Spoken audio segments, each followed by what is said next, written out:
care for people, to help couples in crisis, to help students, to help young couples, youth ministry. And being a pastor was something that really brought me joy. I did not leave ministry because I was frustrated. I did not leave ministry because I had a fight with the leadership of my denomination.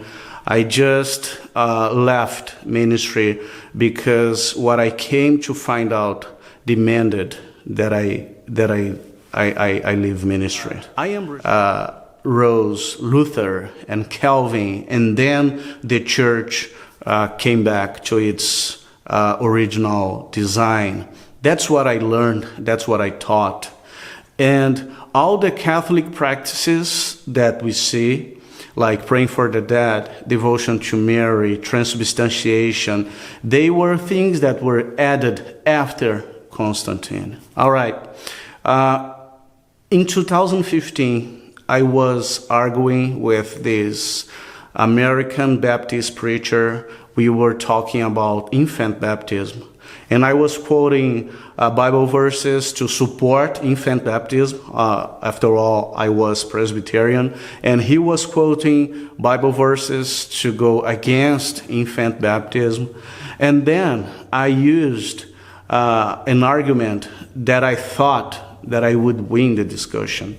I said, well, you see records in the 2nd century, which means before Constantine. You see records of the 2nd century fathers of the church talking about baptizing our children.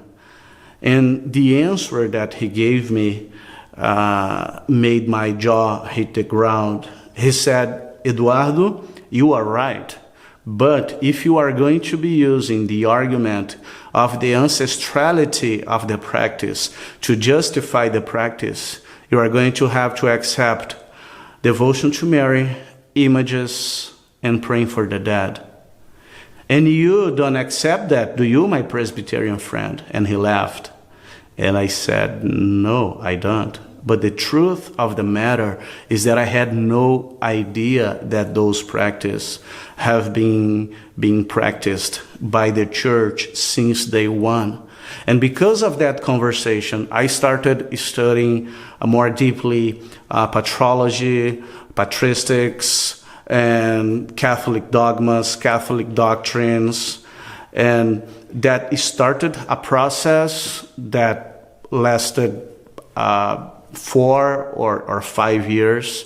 And after a lot of study and after falling in love with the church that Jesus founded, after falling in love with the love of Our Lady, with the story of life of the saints, and with this beautiful realm of new possibilities that the Catholic faith is, I had to make a decision. So I am used to saying that becoming Catholic was not as much as a choice, but it was something that the facts demanded of me. I was scared to death when I realized that I had to become Catholic, because my whole livelihood depended on that.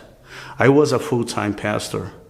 So the church paid me a salary, paid my rent, my social security, my health insurance, everything. The way I provided for my family was by being a pastor. I was not a pastor because of the money, but I was a full-time pastor and I needed the money. And it was a struggle because I had wife, I had kids, and I had the obligation to provide for them. So I was very, very scared. But 2 things helped me during that process. The first one was I did not become a pastor because of the money, because of a paycheck. So if I did not become a pastor because of that, I cannot remain a pastor because of that. The thing was, God has promised to provide for me. It's not the church, it's not my job, it's not my paycheck that provides for me, it's God. And if as a result of my decision I'll have to suffer, I'll consecrate that suffering to Jesus' Immaculate Heart. So that two thoughts helped me. And then I resigned my position at the Presbyterian Church. It was God's provision in my life. And after a while, I started working as a salesman for a company. I was working on commission. I didn't have like a salary, but I was making enough to make ends meet.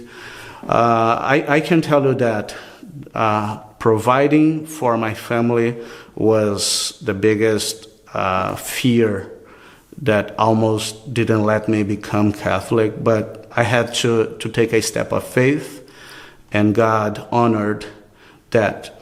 Also, another struggles I had was with my flock, because they were like, oh my gosh, our pastor went crazy. My relatives, especially from my wife's side, they are very committed to the Presbyterian faith, and they were disappointed. My friends, all my friends, my whole life was structured upon the ministry. So it was like a social suicide. I had to start over. But sometimes people say that I went back in the journey.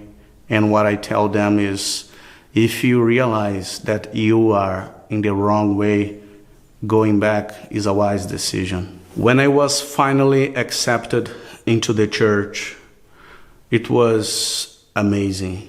And I'm not saying that just because of how I felt, because I do not build my faith on my feelings, but it was amazing to know that I was in the church that Jesus founded, in the church that the apostles passed along to their disciples.